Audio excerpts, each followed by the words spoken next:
সম্মানিত নাজিম ভাইয়েরা আমাকে আঞ্জুমানের পক্ষ থেকে বিষয় দিয়েছেন ঋণের বোঝা নয়কো সোজা। আমরা মানুষেরা অনেক সময় বিপদে পড়ে মানুষের কাছ থেকে লেনদেন করে থাকি, অর্থাৎ ঋণ নিয়ে থাকি। আর এই ঋণ আমরা নিয়েই ঠিক সময়ে দিতে আমরা অনেকেই অবহেলিত করি, কিন্তু এই ঋণ হচ্ছে একটি বড় আমানত। আল্লাহ সুবহানাহু ওয়া তাআলা কোরআনুল কারীমের মধ্যে বলেন, ইয়া আইয়ুহাল্লাযীনা আমানু লা তাখুনুল্লাহা ওয়া রাসূলা ওয়া তাখুনু আমানাতিকুম ওয়া আনতুম তা'লামুন। আল্লাহ সুবহানাহু ওয়া তাআলা এই জায়গাতে সকল মানুষকে বলেন নাই, শুধুমাত্র যারা মুমিন তাদেরকে উদ্দেশ্য করে বলছেন, তাদেরকে লক্ষ্য করে বলছেন, ইয়া আইয়ুহাল্লাযীনা আমানু, হে ঈমানদারগণ, লা তাখুনুল্লাহা ওয়া রাসূলা, তোমরা আল্লাহ এবং আল্লাহ রাসূলের বিশ্বাস ভঙ্গ করো না। ওয়াতাখুনু আমানাতিকুম ওয়া আনতুম তা'লামুন, এবং তোমরা পরস্পরের আমানতের খেয়ানত করো না। এই আয়াত দ্বারা বোঝাই যায় যে কেউ যদি ঋণ নিয়ে যদি ঠিক সময় যদি না দেয়, আমানতের খেয়ানত করে, তাহলে আল্লাহ সুবহানাহু ওয়া তাআলা এবং তার রাসূলের বিশ্বাস ভঙ্গ করা হবে। আর কেউ যদি আল্লাহ সুবহানাহু ওয়া তাআলা এবং আল্লাহ রাসূলের বিশ্বাস ভঙ্গ করে, তাহলে তার ঠিকানা হবে জাহান্নাম। একজন মুসলিমের অপর মুসলিমের অর্থ সম্পদ ঠিক ততটুকুই হারাম যতটুকু তার হারাম হচ্ছে রক্ত।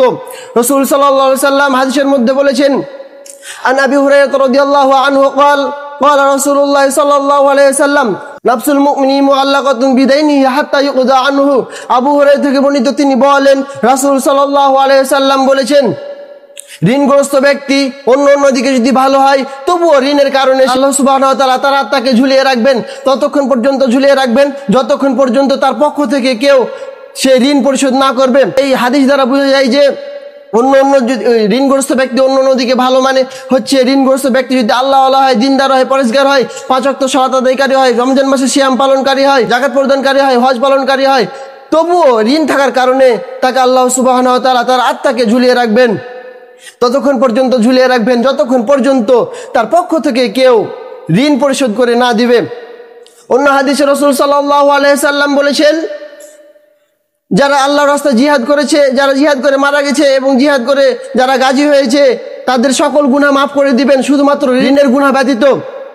কেউ যদি ঋণের গুনাহ ব্যতীত আল্লাহ সুবহানাহু ওয়া তাআলা যদি তাকে ঋণের গুনাহ মাফ করে দেয়, তাহলে আল্লাহ তাআলা নিজেই হয়ে যাবেন জুলুমকারী। অর্থাৎ আল্লাহ সুবহানাহু ওয়া তাআলা তিনি নিজেই বলতেছেন, ইন্নী হারামতু যুলমা আলাইয়া, আমি আমার প্রতি জুলুমকে হারাম করে নিয়েছি, আমি এই ঋণের গুনাহ কাউকে ক্ষমা করব না।